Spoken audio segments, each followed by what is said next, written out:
Okay, so my own greenhouse is on the road to Sherwood Park, Alberta today, and I'm going to have a nice conversation with Dora Berry, who you may very well know, and if you don't, get on Instagram and follow Grow with Dora.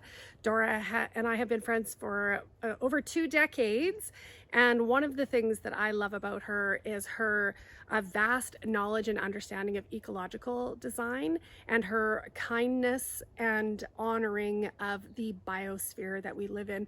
She's also trained in landscape design. She's a conservation biologist.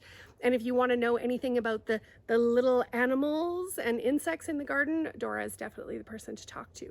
And we are going to talk to her today about a greenhouse that she is looking at to potentially replace the greenhouse that she has had for a number of years. So let's get on with interviewing Dora.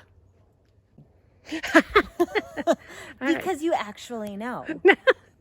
You should know I'm recording right now so that I have good stuff that I can put on the cutting room floor. Actually knows me. Yes, I do. And Cynthia actually adores you. Oh, I adore Cynthia and her greenhouses. So you have been gardening for how many years, Dora? I am 43 years old. No, you don't look a day over 20. I'd probably say I've been gardening for, let's say 38 of those years. Yeah, right? Yeah, grew up on a hobby farm and just fell in love with it. Yeah, and your parents have had a greenhouse for a long part of your life, so you have lots of great experience. I'm very excited actually to learn a little bit about how you think about greenhouse growing and using that greenhouse as a tool for your garden. All right. All right. So let's talk about orientation of your yard right now. So this is the north side of my property, but because it's further from the house and I have a bungalow, it's full sun. So to this side is the east, to that side is the west. So all of my morning light currently goes into the greenhouse, full sun on the long side of the greenhouse all day, and then evening west light comes in on this side. So it gets very, very hot in there year round. So year round it is a very, it's a hot house. Yes. Yeah. And so let's talk a little bit about what the current material is. What do you have here on this greenhouse? Well, right now I have a variety of tomatoes. I have eggplant in there, cucamelons, other cucumbers. I also have some wild wormwood and self-seeded marigolds in there right now. I also have peppers. I have sweet peppers and I have hot peppers in there as well. And they're getting lots of direct sunlight. So you can see my shadow cast in there. And that light is permeating this, which is glass. It's permeating it directly. So this is the same kind of direct light penetration that you would get with a polycarbonate greenhouse. The single layer polycarbonate greenhouse, a double layer, a twin cell will actually cause a diffuse light, which means you have less shadow on the inside. And you have less light, less volume of light, but you don't have shadows. Interesting. Yeah. So, and you have a little bit more insulation with twin cell, but you don't have as good a growing, you don't have as much photosynthesis productivity as you do with direct light. Right. And so glass is brilliant. It lets in the highest volume of PAR, photosynthetically active radiation. But there are some obvious problems with it. So we have a very active family. I have one daughter who loves volleyball and another one who loves soccer. And so if we have a couple breaks of glass, and panes are replaceable, but you're looking at a minimum of $200 per pane. Yeah. And as you can see, we have quite a few panes on here, the 2x2 panes. So you can see another crack right here. So I have a concern as well for safety, because there is a very sharp edge along here. So as much as I love glass for its transparency, it's not great for a family landscape, in my opinion. And cost-wise, we've had some high temperature changes as well, and that's where I've actually had other cracks on the side as well when we've had big temperature changes in the winter. Yeah, gosh, I hadn't thought of that. Yeah. So one of the nice things about a polycarbonate is it's puncture resistant, so you won't wind up with those kinds of cracks and breaks if you get a high quality polycarbonate. And it's less expensive to replace. Glass is really like the ultimate that you want to go for, but what you just described, those are very real issues. Yeah. Let's take a look inside your greenhouse. Come on in. So let's talk about those vining tomatoes. So I was in a rush before leaving on a trip, and I quickly strung up my vining tomatoes. Hadn't pruned up the leaves, so they're quite heavy, and it gave way from the weight of the tomatoes. So I need to get in here right now and try to raise them up a little bit. I have so much production still in here. It is hot in here right now. It is. It's hot and humid. It is hot and humid. It is currently 32 degrees Woo! in this greenhouse. Woo! Yeah. So another feature I'm really looking forward to with Cynthia's My Own Greenhouse is a bar across the top. Yeah. So I'll be stringing those tomatoes, those vining tomatoes, indeterminate tomatoes up that way. Some features of what I've done with this greenhouse was upcycled. It was abandoned on at an acreage, and they said, sure, you take it. And it has actually been great for the last few years. We used reclaimed concrete from a broken sidewalk, and this has been wonderful for thermal massing. So you will see steam coming off of it if I don't have proper ventilation. So in the spring, early spring, or even late winter, I can bring seedlings in here. And if I bring in a small space heater, that concrete absorbs that heat and then releases it. Yeah, it's beautiful. And you have put stone all the way around the perimeter of this greenhouse as well. Yes. Also for thermal mass. Look at that victory pole of a thistle. Thistles grow in gardens. They do. In the prairies. It's a real thing. One thing that I loved about traveling in New Zealand is that thistle, this guy here, we call it Canada thistle, but in New Zealand they call it California thistle. I'm like, yes, let's blame California and not Canada for all of the thistle. Yeah. Can we talk about ventilation a little bit? Absolutely. Yeah. Now, I know how important ventilation is. Cynthia probably can speak on it, and the humidity in here. Cynthia was in here earlier in the day, and the humidity in here, there's moisture condensing down.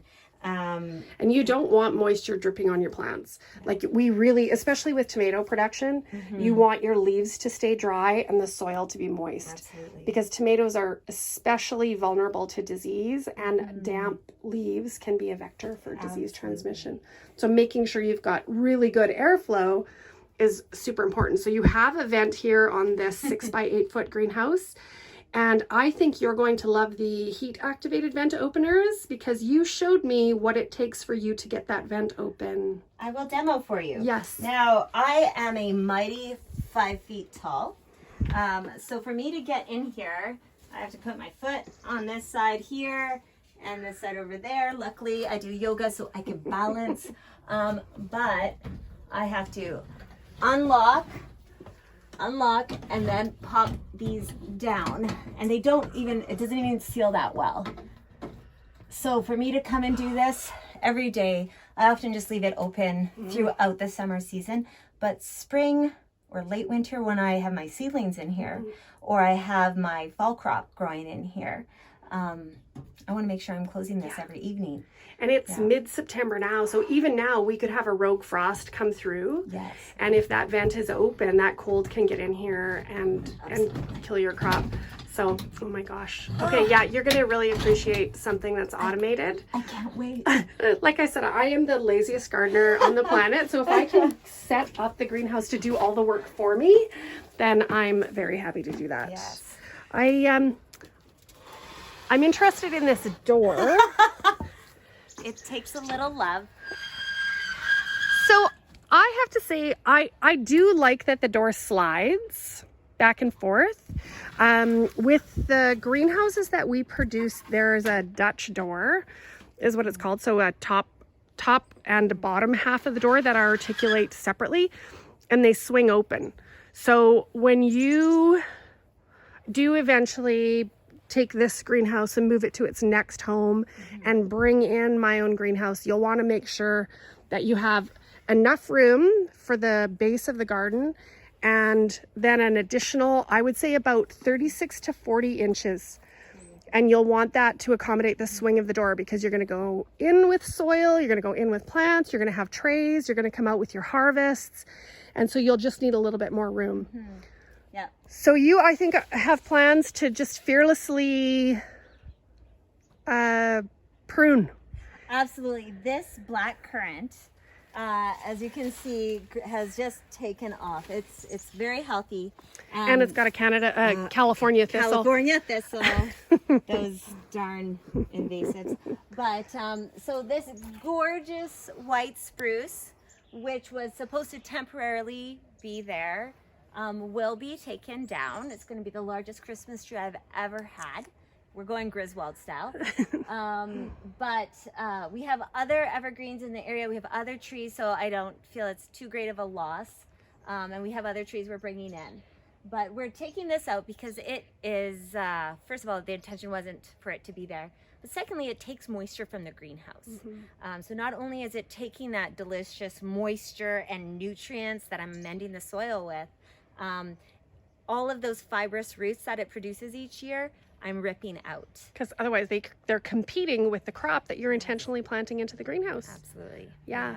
So it is great to have vegetation on the north side of the greenhouse, as long as it's not competing with your greenhouse. I have a fence on the north side of my greenhouse, and my neighbor's garage. So that provides a similar benefit of protecting the greenhouse against winds that in this climate in the prairies typically blow in from the north. Northwest, Yeah. which is right in here. Yeah. And so there will be actually more of a berry shrub wrapping around. We have haskaps, we have saskatoons, but the spruce has taken out a few of the saskatoons, as well as some native gooseberry. So I'll be able to restore my berry garden. I'll be moving the composters down. I will be keeping my handy dandy table, because when you have those trays, you can put it down, swing open your door. You'll get a proper base to it as well. So yeah, the spruce will need to go. Some new vegetation is going back there that won't be higher than 6 feet. We will definitely have that swinging radii taken care of.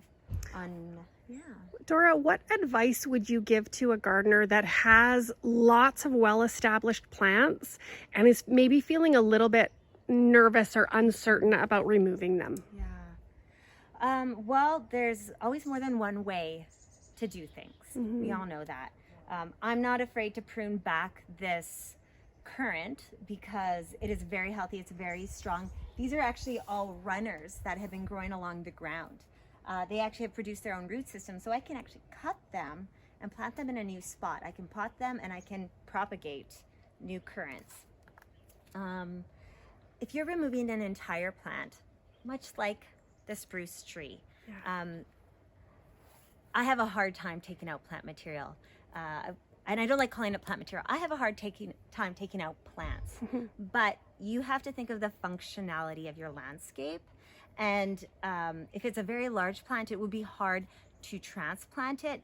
You can try to propagate it, or you think of it as an opportunity to put something else in. Maybe you want a Mount Royal plum in the corner. Oh, they're so delicious. Maybe a carmine jewel shrub or tree form. Maybe, and this is actually our plan, I'll be actually putting in an asparagus box in there, right? So there's opportunity, and that's the same thing in ecological design. Anytime a habitat is disturbed, yes, you've lost a habitat or a specific habitat for a specific species, but you've also now changed it to a new habitat. So if this is removed, what can we put in place? What can the new habitat be? So with change comes opportunity. Brilliant. I mean, you live in a mature neighborhood, so you have lots of mature trees that you're still benefiting from. Ooh, there's a big, beautiful linden back there. Yes, there is. So it's not like you're removing the only tree that's in this space. And like you said, you have lots of plant material, vital for habitat, vital for cooling as the climate is warming. All of this plant cover gives you a cooling effect through evapotranspiration. It's really a brilliant ecosystem that you have here. Thank you. And gardens, the one thing that I have learned as a gardener is that nothing is permanent. Really, like anything can be changed, and if it's not working, I just adjust it. And also, can I show a little bit of, gardens are always works in progress. There's always something that's happening because life goes on. You're building a shed and you have to replace the weeping tile around the foundation of your house, and you just never know what's going to happen. But I would say embrace that and take advantage of those opportunities to get closer to the next step of the garden you want. Absolutely. And it's a garden you want, but it's also the garden that evolves with you and your family. Yeah. So there was a period of time I had a big swing set here. There was another time that we had a volleyball net constantly up. This back corner, if you notice, there's a play structure. It does look like a play structure. Yeah. If you notice, there is a lot of pavers. Yeah. Now it's a brick holding So structure. that really shows you the load capacity that my husband was able to. He is an engineer. He so, is an engineer. So that those pavers, well, actually, those were reclaimed from an old fire pit that was in where my garden beds are. Brilliant. So we've taken that out. Actually, that sand for the base course was utilized for some of my pathways, as well as a lower layer in my lasagna garden. Fantastic for drainage. Fantastic, especially with so much clay that we have in this part of the world. Yes, yeah, absolutely. So, you know, and it's how lovely is it going to be to have this area with the shade of a mature tree. We are pruning it up, but having that sitting area with a greenhouse that in the winter is also my sitting area, and just a productive, abundant landscape. It's my habitat, right?